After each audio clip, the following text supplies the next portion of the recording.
अस्सलामुअलैकुम वरहमतुल्लाहि वबरकातुहू। सफा उर्दू प्राइमरी स्कूल तमराबाद वाही रोड वजीराबाद नागर की जानिब से पिछले साल की तरह ही इस साल भी ऑनलाइन तालीमी प्रोग्राम शुरू किया गया है।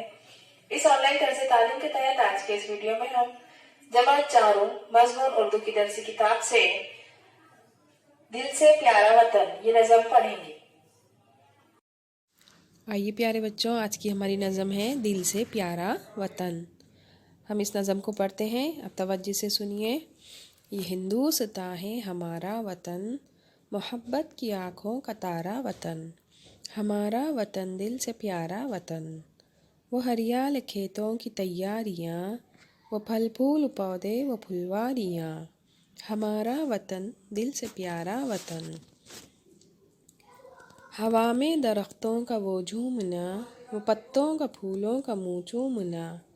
हमारा वतन दिल से प्यारा वतन, वो सावन में काली घटा की बहार, वो बरसात की हल्की हल्की फुहार।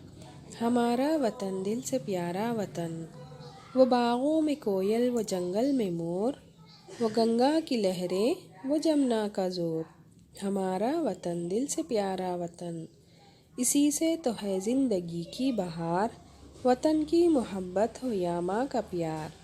हमारा वतन दिल से प्यारा वतन। बच्चों, इस वीडियो को बार बार देखिए, नज़म को ज़बानी याद कीजिए, आने वाले मुश्किल अल्फाज को लिखने और पढ़ने की मशक कीजिए। साथ ही सफा उर्दू प्राइमरी स्कूल इस तालीमी चैनल को सब्सक्राइब कीजिए ताकि इस चैनल पर आने वाले नए तालीमी वीडियोस आपको मिलते रहे। अल्लाह हाफिज।